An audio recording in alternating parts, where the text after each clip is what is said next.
요즘 그 AI 인공지능 들어보셨죠? AI가 대세인데 이 인공지능 AI 이 발전 속도가 굉장히 무서울 정도로 빠릅니다. 예전에는 불과 몇 년 전만 해도 이 전문가들이 몇 개월에 거쳐서 이 만드는 영상들을 이제는 AI가 클릭 몇 번만으로 쉽게 만들어 버립니다. 여러분, 근데 더 무서운 게 뭐냐면 이 AI가 만든 영상이나 이 목소리가 예전에는 티가 났거든요. 이게 기계 소리로 딱 티가 났어요. 또 영상도 이 컴퓨터 그래픽 이게 티가 났습니다. 그런데 요즘은 얼마나 정교한지, 이게 진짜 사람 목소리인지 아니면 AI가 만들어낸 목소리인지 이 구분이 잘 안 됩니다. 그래서 요즘은 어떤 뉴스나 어떤 영상을 봐도 이게 진짜인가? 이게 선뜻 믿어지지가 않아요. 여러분들 뭐 유튜브나 이런 영상 보면은 AI가 만든 영상들을 보면 너무 기가 막히게 잘 만들었습니다. 그래서 이게 진짜인가? 이 가짜 뉴스 아니야? 이게 소위 팩트 체크라고 하는 단어가 일상화 되어 버렸습니다. 여러분, 이 시대를 정말 어떻게 이야기할 수 있냐면 가짜와 진짜가 섞여 있는 시대. 그리고 눈에 보이는 것도 믿을 수 없는 시대. 눈에 보이는 것도 믿을 수 없는 시대. 기술은 눈부시게 발전하는데 사람들의 마음은 더 불안한 시대를 우리는 지금 살고 있습니다. 전문가들은 이렇게 말합니다. 앞으로 AI가 미래를 좌우할 것이다 라고 이야기를 해요.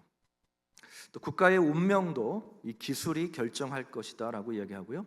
그리고 앞으로 우리가 살아갈 미래는 지금과는 전혀 다른 세계가 될 것이다 라고 이 전문가들이, 미래학자들이 이야기를 합니다. 자, 그런데 그 전문가들도 동일하게 이야기하는 한 가지가 있습니다. 그것이 무엇이냐면 미래는 예측 불가하다라는 겁니다. 이 unpredictable. 이 미래는 앞으로 무슨 일이 일어날지 아무도 알 수 없다라는 거죠. 모른다라는 것입니다. 정말 그렇습니다.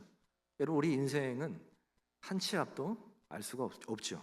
예측할 수가 없습니다. 자, 여러분, 그런데 오늘 우리가 읽은 이 다니엘서 7장은 마치 뭐와 같냐면 이러한 불확실한 시대를 살아가는 우리에게 앞으로의 일들이 어떻게 펼쳐질지 이 미래의 청사진을 보여주는 것과 같은 그런 말씀입니다. 우리는 지난 시간까지 다니엘서 1장부터 6장까지를 살펴보았죠. 다니엘의 생애를 통해서 어떤 역사적 사건을 중심으로 살펴보았습니다.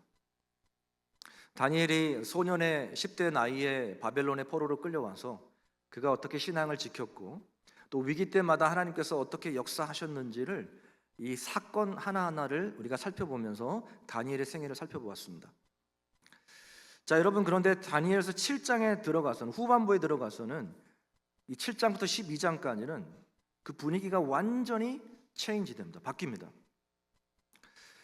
이 1장부터 6장까지가 다니엘의 생애를 역사적 사건 중심으로 이렇게 기록되었다면 이 7장부터 12장까지 후반부는 다니엘이 보았던 환상과 그리고 예언과 계시 중심의 내용입니다.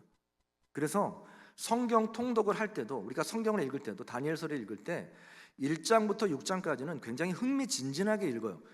굉장히 흥미진진하죠. 막 사자굴에 들어가고 또 그리고 풀무불에 들어가고 이 사건 중심이기 때문에 굉장히 스토리 자체가 긴박하고 또 흥미진진합니다. 자, 그런데 7장에 와서는 굉장히 이해하기가 어렵습니다. 왜냐하면 이 다니엘이 본 환상의 대부분의 내용들이 상징적인 내용들이 많고 그리고 이해하기가 쉽지 않기 때문에 그렇습니다. 설교자인 저에게도 굉장히 어려운 본문입니다. 그래서 지난 한 주 동안 이 7장을 가지고 굉장히 씨름을 했어요. 이거를 설교를 해야 되나? 이거 어떻게 이해를 시켜야 되나? 이 설교자에게도 굉장히 어려운 본문입니다. 자, 그러나 하나님께서 분명히 우리에게 주시고자 하는 메시지가 있는 줄 믿습니다. 바라기는 우리 인간의 지식으로는 깨달을 수 없어도 성령 하나님께서 오늘 조명하심으로 말미암아 이 진리의 말씀을 나의 말씀으로 받아들이는 그런 은혜가 있기를 주님의 이름으로 먼저 축복합니다. 오늘 본문의 배경은 이렇습니다. 우리 1절을 한번 다 같이 읽어보겠습니다. 1절 시작. 바벨론 벨사살 왕 원년에 다니엘이 그의 침상에서 꿈을 꾸며 머릿속으로 환상을 받고 그 꿈을 기록하며 그 일의 대략을 진술하니라. 자, 먼저 다니엘이 오늘 이 다니엘서 7장에서 보았던 환상을 언제 보았는지 그 시기를 밝히고 있는데, 다니엘이 언제 환상을 보았냐면 바벨론 벨사살 왕 원년이라고 이야기합니다. 바벨론 벨사살 원년. 여러분, 벨사살 왕 기억하십니까? 딱 표정들을 보니까 처음 들어보시는 표정들이 같은데, 여러분, 이 벨사살 왕은 어떤 왕이었냐면 다니엘 5장에 이 귀족들 1000명의 귀족들을 불러놓고 잔치를 벌이죠. 그 가운데 하나님의 성전에 이 그릇들을 가져다가 거기에 술을 따라 마신 왕이었습니다. 그의 아버지 느부갓네살 왕이 교만해가지고 완전히 하나님께 이 징계를 받았던 것을 알고 있었음에도 불구하고 그가 하나님을 모독합니다. 그리고 그 잔치 가운데 우상 앞에서 막 노래하고 그렇게 하나님을 업신여기는 그런 행태를 벌이죠. 자, 그때 갑자기 벽에 이 사람의 손이 나타나서 벽에 글씨가 써졌습니다. 메네메네 데겔 우바르신. 그 벨사살 왕이 그 글씨를 보고 깜짝 놀라죠. 얼어붙었습니다. 그리고 그날 밤에 벨사살 왕은 암살을 당합니다. 그게 벨사살 왕의 마지막이었어요. 바벨론 제국의 마지막 왕, 벨사살 왕입니다. 자, 여러분, 그런데 벨사살 왕 원년이라고 하는 것은 언제를 말하냐면 벨사살 왕이 바벨론을 통치하는 첫 해를 말합니다. 첫 해. 그러니까 벨사살 왕이 죽기 약 한 14년 전에 다니엘이 그 환상을 본 거죠. 자, 그때부터 이미 바벨론은 완전히 무너져 가고 있었습니다. 그 아버지 느부갓네살 왕은 정치를 잘했거든요. 그래서 나라가 굉장히 부강했습니다. 정말 절정이었죠. 느부갓네살 왕 때가 이 바벨론이 최강대국이었습니다. 그런데 그 밑으로 내려갈수록 나라가 점점 기울어졌는데 벨사살 왕 때 완전히 나라가 망한 거예요. 자, 그때 다니엘의 나이가 몇 살이었냐면 성경학자들은 대부분 다니엘이 한 67세 전후였다라고 이야기를 합니다. 67세 전후. 여러분 한번 생각해 보세요. 10대 소년의 나이에 바벨론에 끌려와서 그가 산전수전 다 겪었습니다. 산전수전 다 겪은 사람이에요. 그리고 정말 하늘에 나는 새도 떨어뜨릴 만한 이 느부갓네살 왕도 쓰러지는 것을 직접 보았던 사람이었습니다. 그리고 정권이 교체되는 그런 혼란을 겪었습니다. 그가 격동의 시기를 겪었죠. 그리고 지금 나라가 완전히 기울어가는 이 시기에 벨사살 왕이 엉망으로 정치를 하는 거예요. 여러분, 그러니 이때 다니엘의 심정이 어땠을까요? 평안했을까요? 질문하고 있는 것이죠. 여러분, 나라가 지금 기울어져 가고 있고 다니엘은 고위 관직을 맡고 있는데 여러분, 그 위치에서 자신은 편안했을까요? 불안한 거죠. 너무나도 불안했을 겁니다. 그래서 어쩌면 다니엘의 마음속에는 하나님 도대체 언제까지 포로 생활입니까? 하나님의 약속은 도대체 언제 이루어집니까? 우리 민족 이스라엘은 도대체 앞으로 어떻게 됩니까? 우리 미래는 어떻게 됩니까? 라고 자신의 민족을 고민하고 걱정하며 어쩌면 날마다 기도했을지도 모르겠어요. 여러분, 바로 그때 다니엘이 깊은 고민하고 있는 그때 하나님께서 다니엘에게 환상을 보여주신 내용이 이 다니엘서 7장입니다. 오늘 이 다니엘이 본 환상은 다니엘 2장의 느부갓네살 왕이 꿈에서 보았던 이 거대한 신상과 굉장히 그 내용면에서 비슷합니다. 여러분, 그 내용을 기억하시죠? 느부갓네살 왕이 꿈에서 한 거대한 신상을 보았는데 그 신상이 만들어진 재료가 각각 달랐어요. 그 머리는 뭘로 만들어졌죠? 순금으로 만들어졌습니다. 그리고 이 팔과 가슴은 은으로 만들어졌고, 고맙습니다. 도와주셔서 감사합니다. 그다음에 배와 넓적다리는요, 노수로 만들어졌고, 그다음에 이 종아리는요, 철로 만들어졌습니다. 그리고 발은 쇠와 진흙으로 만들어졌습니다. 근데 그 느부갓네살 왕이 꿈에서 보았던 그 거대한 신상의 금으로 된 머리는 누구를 상징한다고 말했죠? 바로 바벨론 느부갓네살 왕을 상징한다고 이야기했습니다. 근데 갑자기 사람이 손대지 않은 돌 하나가 날라와 가지고 그 신상에 발을 치니까 자, 여러분 상상하면서 들으십시오.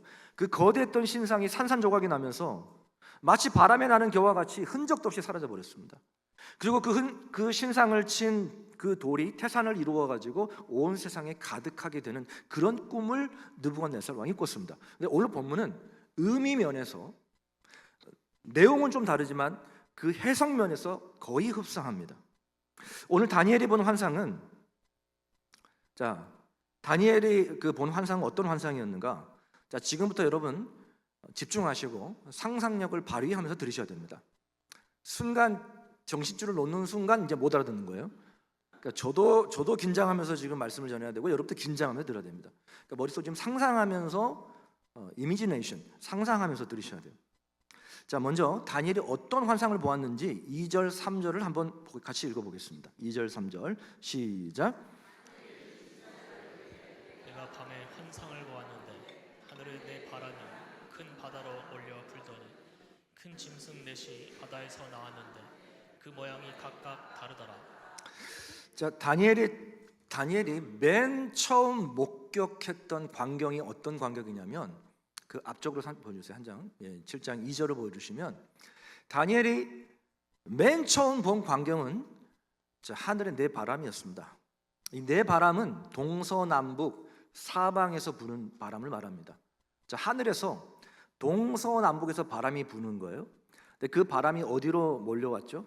사방에서 부는 바람이 큰 바다로 몰려왔습니다. 자, 여러분 여기까지 잘 따라오고 계시죠? 상상이 되시죠? 자, 우리 국동의 앞에 뭐가 있죠? 국동항 앞에 바닷가가 있죠. 자, 그 큰 바닷가에 사방에서, 하늘로부터 사방에서 뭐가 불어요? 큰 바람이 몰려 불고 있습니다. 자, 상상하십시오. 사방에서. 자, 그러면 여기에서 질문이 생기죠. 자, 어떤 질문일까요? 그렇죠. 자, 그러면 그 하늘의 사방에 부는 바람은 도대체 어떤 의미인가? 그리고 그 큰 바다는 어떤 의미인가? 뭘 의미하는가? 라는 질문이 들어야 됩니다. 여러분 성경을 읽으실 때 그냥 무작정 읽으시면 안 되고 질문을 하면서 읽으셔야 돼요. 지금 하늘에서 사방에 큰 바다에 바람이 막 몰아붙이는데 이게 뭘 상징하냐라는 거죠. 자, 먼저 하늘의 그 사방에 부는 바람은 이 학자들마다 해석의 견해가 조금씩 다르는데, 대부분의 성경학자들은 이 바람을 어떻게 해석하냐면 하나님의 임재, 따라해보겠습니다. 하나님의 임재, 하나님의 역사, 하나님의 주권, 이거를 상징한다라고 이야기합니다. 저도 거기에 동의합니다. 사도행전 2장에 보게 되면 이 마가의 다락방, 오순절날 마가의 다락방 120명의 성도가 저들이 합심하여 기도했을 때에 성령이 임했습니다. 거기 하나님의 역사가 나타났어요. 자, 그때 성경은 그 광경을 어떻게 묘사를 했냐면 사도행전 2장 2절에 이렇게 기록하고 있습니다. 사도행전 2장 2절 한번 같이 읽어볼까요? 시작. 호련히 하늘로부터 급하고 강한 바람이라고 이야기합니다. 하늘로부터 뭐가요? 급하고 강한 바람이에요. 하나님의 역사가 그곳에 임한 거죠.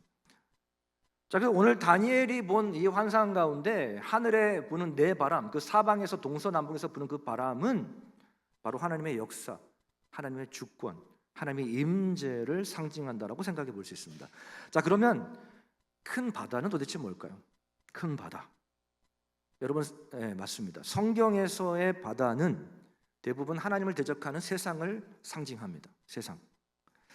자, 이사야 17장 12절 13절 한번 보겠습니다. 이사야 17장 12절 13절 시작. 슬프다 많은 민족이 바다 파도가 치는 소리같이 그들이 소동하였고 열방이 충돌하였을 때 큰 물이 몰려같이 그들도 충돌하였도다. 열방이 충돌하기를 많은 물이 몰려옴과 같이 하나 주께서 그들을 꾸짖으시리니 그들이 멀리 도망함이 산에서 바람 앞에 흩어짐 같겠고 폭풍 앞에 떠도는 티끌 같을 것이니라. 성경에서의 바다는 부정적인 상징으로 많이 사용됩니다. 하나님을 대적하는 세상, 혼란스러운 세상이 바로 바다죠.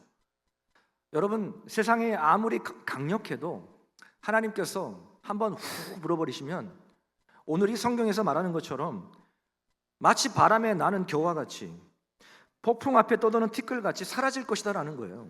네. 자, 다니엘은 이어서 환상을 보게 되는데 그 사방에서 부는 바람, 그 큰 바다에 뭐가 올라오냐면 그 바다에서 네 짐승이 올라옵니다. 자, 큰 짐승이 올라오는데 네 가지 큰 짐승이 올라오는데 2절 3절을 한번 먼저 보겠습니다. 2절 3절 다시 시작.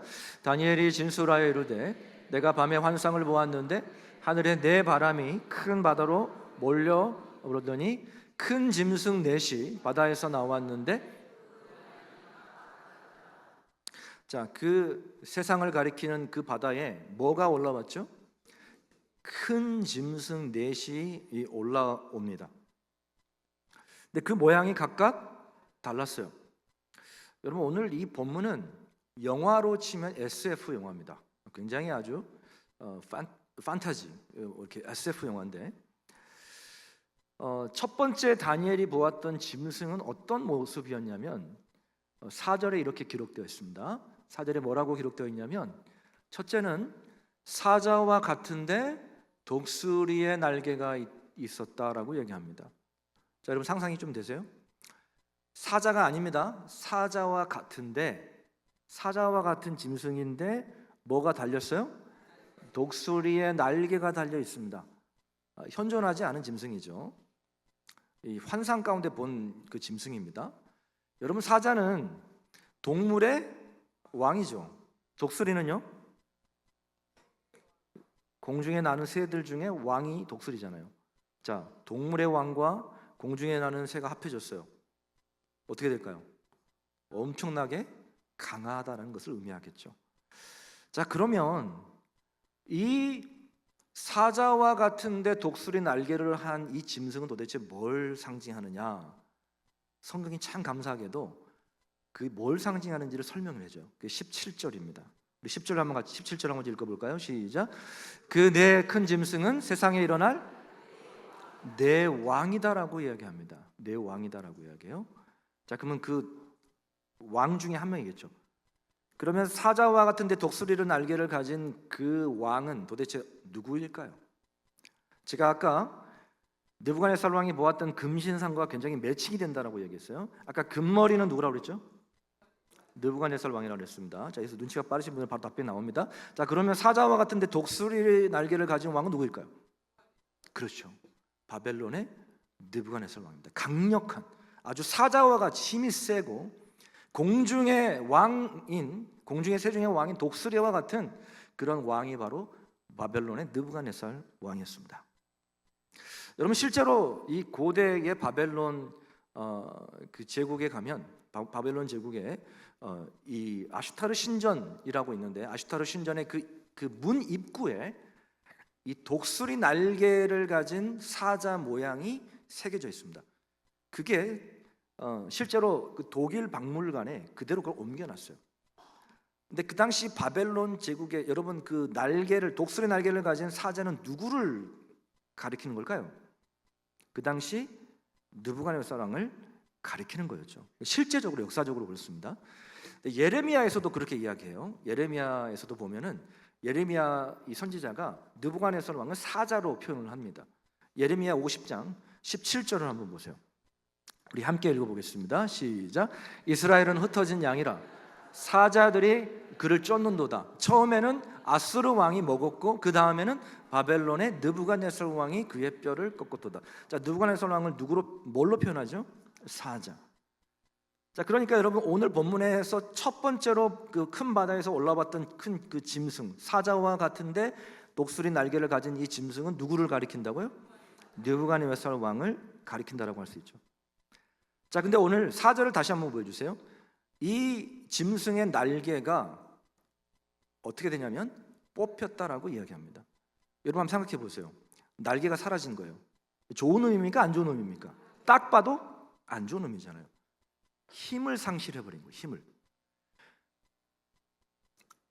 여러분 다니엘 4장을 보게 되면 느부갓네살 왕이 이제 그때 이제 그 바벨론이 완전히 그 최고 절정기였거든요. 그래서 느부갓네살 왕이 그 왕궁 지붕에서 이 바벨론을 바라보면서 이 거대한 바벨론은 내 힘과 능력으로 내가 건설했다, 와 이렇게 교만했을 때 하나님께서 그를 치셨어요. 그래서 그가 7년 동안이나 들의 짐승처럼 풀을 먹으며 그렇게 헤매이고 살았습니다. 자, 그 날개가 잃었다라는 그 내용이 바로 이 느부갓네살 왕이 그 힘을 상실했다라는 그 사건이 바로 이 날개가 뽑힌 사건입니다. 그리고 그가 낮아지고 겸손해졌을 때, 그가 하늘을 우러러보았을 때 다시 인간의 본성이 회복이 되죠. 자, 여러분 4절 한번 보겠습니다. 다시 보세요.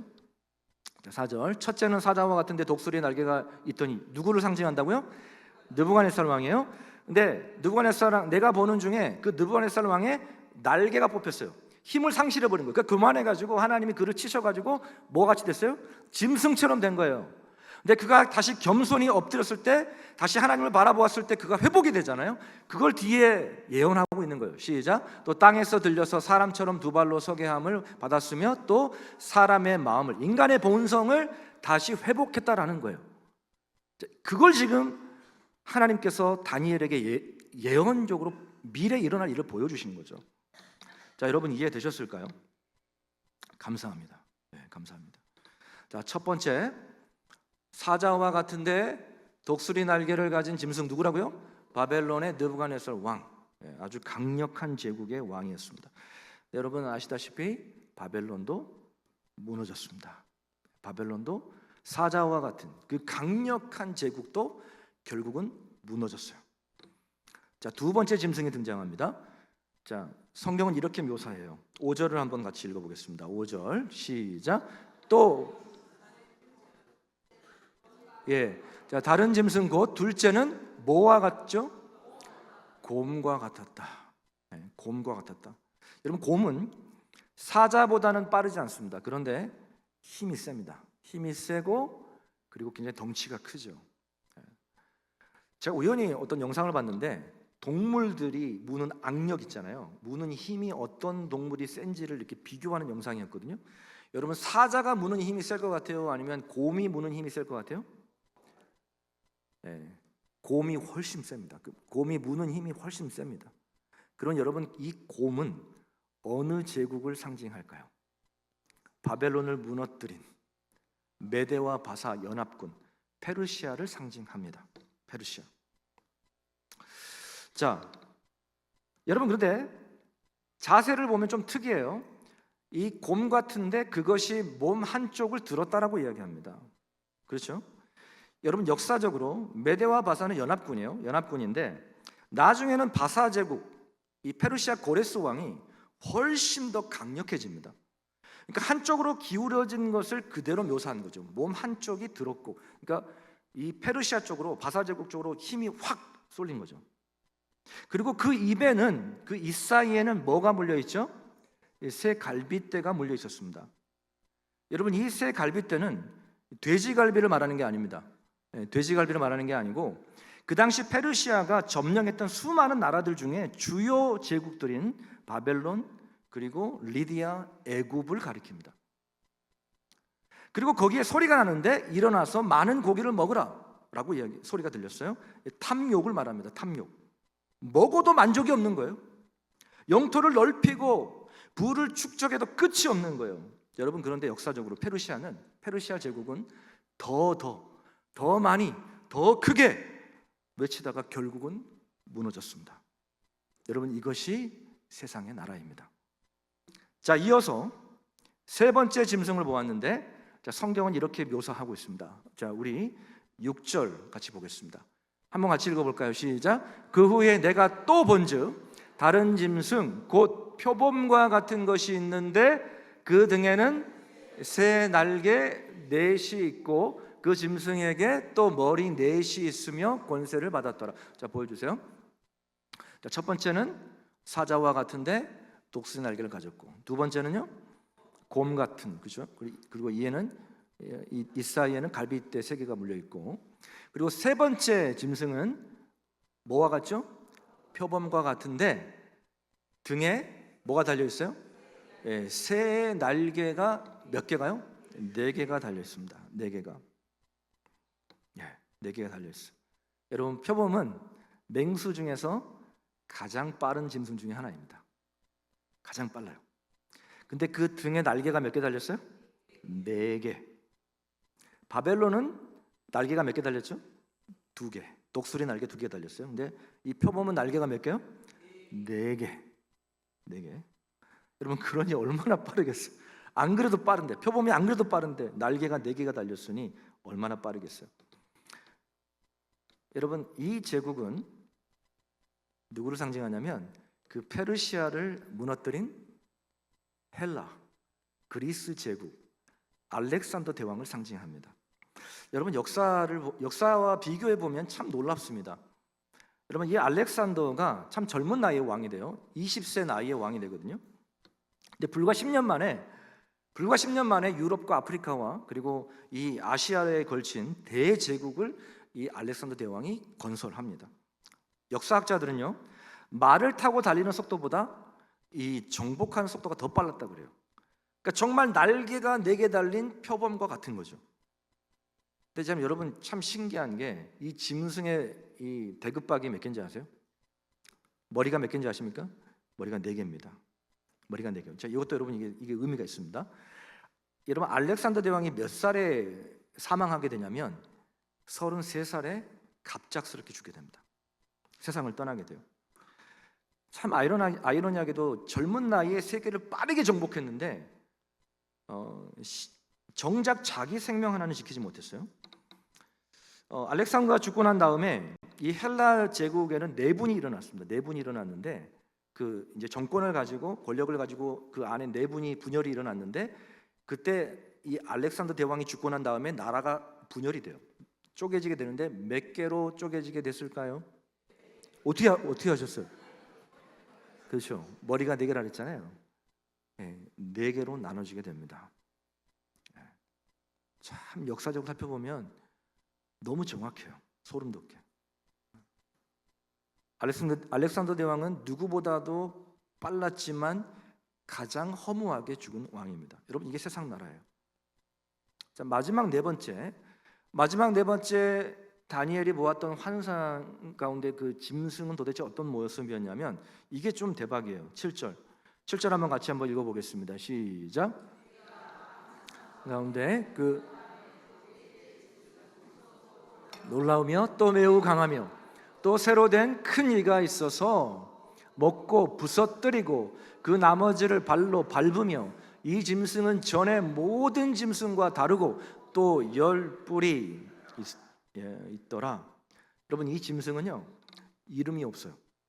뭐 사자나 곰이나 표범과 같은 어떤 그런 동물로 설명이 안 되는 짐승입니다. 그러니까 한마디로 말하면 괴물 같은 짐승이에요. 괴물 같은. 특히 이 짐승에게는 어떤 이가 있었다 그랬죠? 그 앞부분 보여주세요. 자, 이가 이빨이 뭘로 되어 있었죠? 쇠로 되어 있었다고 말씀드렸습니다. 아까 느부갓네살 왕이 보았던 신상의 그 종아리가 뭘로 되어 있었죠? 쇠로 되어 있었습니다. 제가 그 다니엘서 그 강의를 하면서 그 쇠로 된 종아리가 어느 나라라고 말씀드렸죠? 로마입니다. 정확하게 매칭이 됩니다. 여러분, 이 쇠로 된 이빨이 있는 괴물 같은 나라는 바로 로마를 상징합니다. 근데 여러분, 이 로마는 앞에 제국과는 차원이 달라요. 굉장히 무자비하고 강력하고 뭐든지 부서뜨리는 아주 철의 군화로 질밟는 이 제국이 바로 로마 제국이었습니다. 여러분, 예수님께서 십자가에 못 박혀 돌아가셨잖아요. 그 시대가 로마 제국이 다스리던 시대였습니다. 그리고 수많은 기독교인들을 콜로세움에 넣어서 사자밥이 만들게 한 그 제국이 바로 로마 제국입니다. 그리고 그 통치 기간도 제일 깁니다. 근데 여러분, 이 괴물 같은 이 짐승에게 10뿔이 있는데 8절에 보면 그 10뿔 사이에 작은 뿔이 올라옵니다. 자, 8절을 한번 같이 읽어보겠습니다. 8절 시작. 내가 그 뿔을 유심히 보는 중에 다른 작은 뿔이 그 사이에 나더니 첫 번째 뿔 중에 셋이 그 앞에서 뿌리까지 뽑혔으며 이 작은 뿔에는 사람의 눈 같은 눈들이 있고 또 입이 있어 큰 말을 하였더라. 자, 여러분, 뿔이 몇 개 있어요? 뿔이 10개. 그 다음에 그 뿔 사이에 뭐가 올라왔어요? 작은 뿔 하나가 올라왔는데 그 뿔에는 사람의 눈과 같은 눈들이 있고 또 뭐가 달렸어요? 입이 달렸습니다. 그리고 그 입이 큰 말을 하는 거예요. 좀 이해되십니까? 감사합니다. 수준이 높아요. 아주 감사해요. 여러분, 이 큰 말은 하나님을 모독하는 말입니다. 뭘 상징하냐면 이 로마 제국 이후에 등장하는 이 적그리스도, 교회를 핍박하고 박해하고 교회를 무너뜨리는 이 적그리스도를 상징하고 있습니다. 자, 여러분, 이게 이제 오늘 다니엘이 보았던 환상의 내용이었습니다. 여러분, 역사적으로 살펴보게 되면 이 다니엘이 본 환상 가운데 역사적으로 이 흐름을 보게 되면 점점 좋아지는 것 같습니까? 아니면 나빠지는 것 같습니까? 좋아지는 게 아니라 나빠집니다. 여러분, 역사가 점점 진보해 가는 것 같은데요, 그렇지 않아요. 여러분, 역사가 점점 더 악해져 갑니다. 타락해 가요. 기술은 점점 더 발전하는데 인간의 탐욕은 점점 더 커지고요, 전쟁은 더 잔인해지고 있고요, 도덕성은 바닥을 치고 있습니다. 이제는 차별금지법과 같은 그럴듯한 이름으로 포장해서 교회와 진리를 대놓고 공격하는 작은 뿔 시대가 되었습니다. 그래서 다니엘은 이 환상을 보고 근심했다라고 이야기해요. 번민했다라고 이야기합니다. 15절 한번 보세요. 15절 시작. 나 다니엘이 중심에 근심하며 내 머릿속에 환상이 나를 번민하게 한지라. 세상의 역사가 점점 악하게 흘러가는 거예요. 그리고 예수를 믿는 그 신앙이 점점 더 어려워진다는 거죠. 예수님을 믿는 그 믿음을 지키는 것이 점점 더 힘들어진다는 거예요. 여러분 보십시오. 제가 장담하건대 앞으로 우리의 신앙생활은 점점 더 어려워집니다. 점점 더 교회를 더 조여오고 우리의 신앙이 점점 더 편해지는 게 아니라 점점 더 어려워질 거예요. 여러분, 편해지는 게 더 어려워지는 거예요. 사실 신앙생활하기 점점 더 힘들어집니다. 모이기 힘들어집니다. 안 모여요. 다음 세대 점점 줄어가고 있습니다. 자, 여러분, 그런데 오늘 본문에 반전이 있습니다.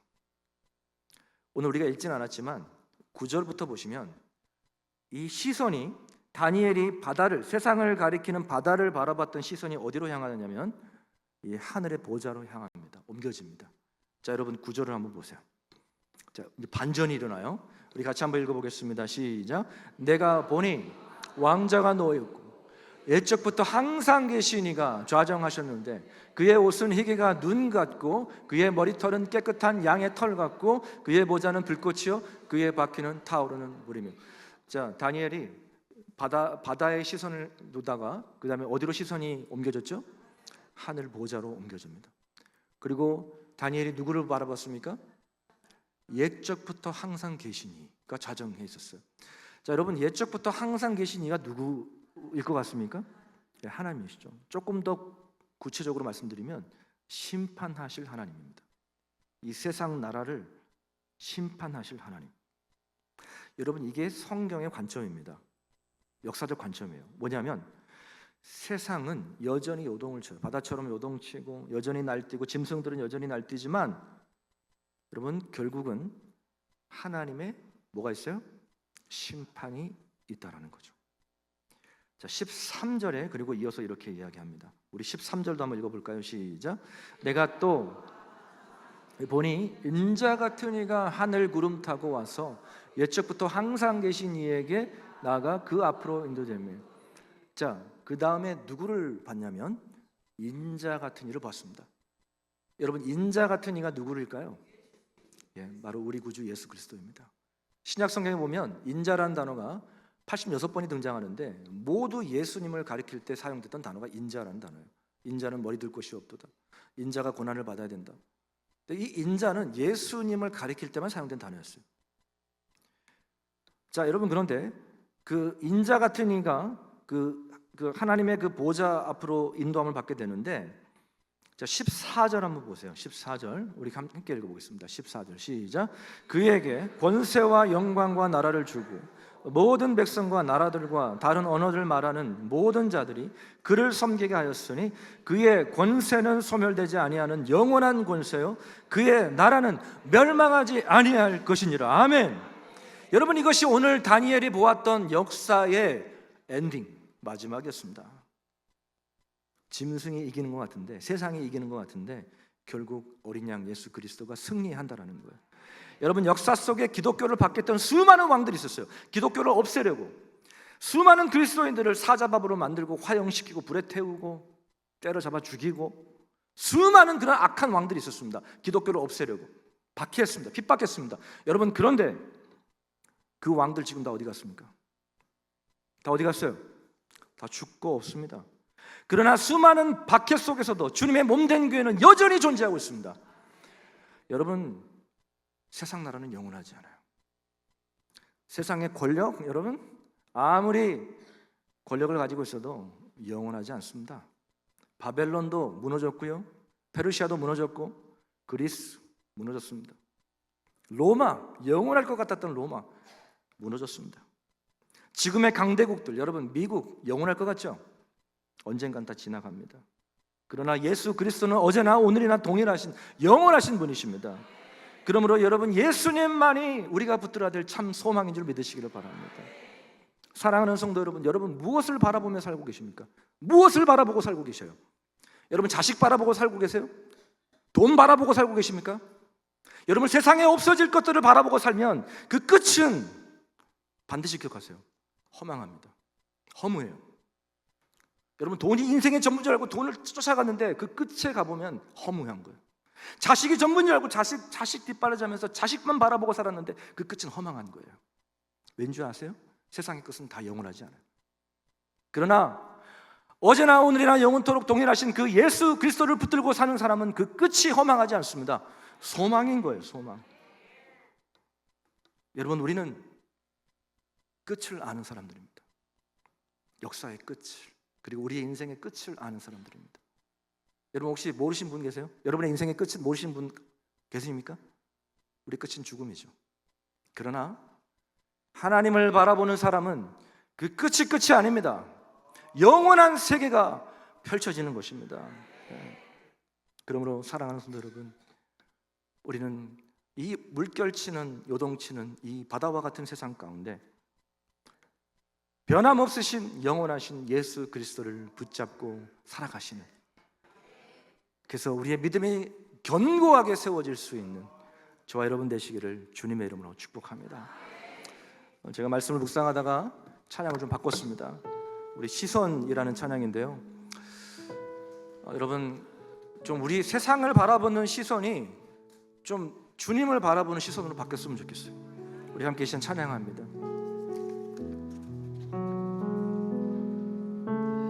내게로부터 눈을 들어 주를 보기 시작할 때 주의 일을 보겠네.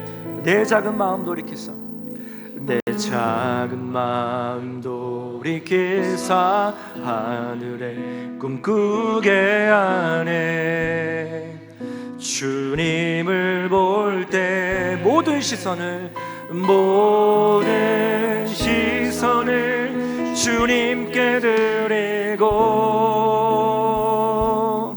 살아계신 하나님을 느낄 때 내 삶은 주의 역사가 되고 하나님이 일하기 시작하네. 다시 한번 내게로부터 눈을 들어 주님을 바라보기 원합니다. 눈을 들어 주를 보기 시작, 주님의 역사를 보게 될 것입니다. 주의 일을 보겠네. 아멘. 내 작은 마음 돌이키사, 내 작은 마음 돌이키사 하늘에 꿈꾸게 하네.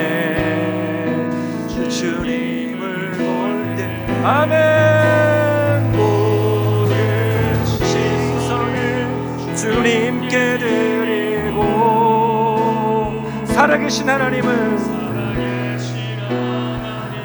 세상은 주의 나라가 되고 세상은 주의 나라가 되고 하나님이 일하기 시작. 모든 시선을 주께 드리고 모든 시선을 주님께 전능하신 하나님을, 전능하신 하나님을 내 세상의 주의 나라가 되고 하나님이 일하기 시작하네. 주님의 영광, 주님의 영광 임하네, 임하네. 주님을 볼 때 여러분 믿으십니까? 주님의 영광이 임합니다. 주님의 영광, 우리가 주님을 바라볼 때에 이곳에 하나님의 영광이 임하게 될 것입니다. 다시 한번 우리 선포합시다. 주님의 영광 임하네, 주님의 영광, 주 볼 때에 주님의 영광, 주님의 영광 임하네. 주 볼 때에 모든 시선을 주님께 드리고, 모든 시선을 주님께 드리고. 아멘. 전능하신 하나님을, 전능하신 하나님을 세상은 주의 나라가 되고, 세상은 주의 나라가 되고. 하나님이 여러분의 삶 가운데 일하실 줄 믿습니다. 다시 한번 우리 믿음으로 선포합니다. 모든 시선을 주님께 드리고, 모든 시선을 주님께 드리고. 아멘. 전능하신 하나님을 느낄 때 세상은 주의 나라가 되고 하나님이 일하기 시작하네. 여러분, 오늘 이 사건은요, 다니엘이 사자굴에 들어가기 15년 전에 있었던 사건입니다. 여러분, 다니엘이 사자굴 앞에서도 그의 믿음이 흔들리지 않았던 이유는 물론 그가 하나님을 믿었기 때문이기도 하지만 15년 전에 하나님이 세상을 어떻게 이끌어 가실지, 그 역사가 어떻게 끝날지 하나님께서 그것을 보여주셨어요. 여러분, 그 결과를 아는 사람은 긴장하지 않습니다. 내 인생의 끝을 아는 사람은 두려워하지 않아요. 여러분, 우리의 인생의 끝은, 지금 내가 힘들고 어려워도, 내가 지금 환난을 당하고 있어도 여러분, 우리의 끝은 승리합니다. 왜냐하면 영원한 세계가 우리 앞에 펼쳐지기 때문에 그래요. 그래서 여러분, 믿음의 사람은 죽음 앞에서도 겁을 내지 않는 거예요. 여러분 죽음 앞에서도 겁을 내지 않는 거예요. 왜냐? 우리는 그 엔딩, 그 끝을 알기 때문에 그래요. 그래서 수많은 믿음의 사람들이 믿음 지키려고 목숨을 걸었습니다. 목숨을 내놓았어요. 여러분, 그 이유가 뭐겠어요? 그 끝을 알기 때문이죠. 저는 바라기는 이 시간 성령님께서 우리의 영의 눈을 여셔서 그 하늘 보좌를 봤으면 좋겠어요. 스데반이 돌에 맞아 그 죽어갈 때에 하늘이 열리고 그 보좌에 서 계신 예수 그리스도를 본 것처럼 오늘 이 자리가 우리의 영의 눈이 열려서 우리와 함께 하시는 그 하나님을 바라보는 시간 되기를 원합니다. 다니엘이 그 환상 가운데 그 어제나 오늘이나 영원토록 계시는 그 예수 그리스도를 바라본 것처럼 오늘 이 자리가 하나님을 보는 자리가 되기를 축복합니다. 우리 시간에 기도할 때 다른 거 구하지 마시고, 하나님, 성령 하나님, 영의 눈을 열어 주시옵소서. 나와 함께 하신 하나님을 보게 하여 주시옵소서. 이 세상을 주관하고 계신 하나님을 보게 하여 주시옵소서. 우리 함께 말씀을 생각하며 기도하겠습니다. 하나님 아버지, 감사합니다. 주님, 하나님 아버지, 주님 살아계십니다. 하나님 우리 가운데 역사하십니다. 하나님 아버지, 로마도 무너지고, 하나님 바벨론도 무너지고, 페르시아도 무너지고, 그리스도도 무너지고, 아버지 그리스도 무너지지만 하나님 주님의 나라는 영원한 줄 믿습니다. 하나님 아버지, 정말 교회를 핍박하고 그리스도인을 죽였던 아버지 그 왕들은 지금 하나같이 다 죽었지만 하나님 주님의 몸된 교회는 지금도 여전히 존재하고 있습니다. 하나님, 우리 교회를 다스리시는 주님, 역사를 주관하신 하나님 아버지, 하나님 그 하나님을 바라보기를 원합니다.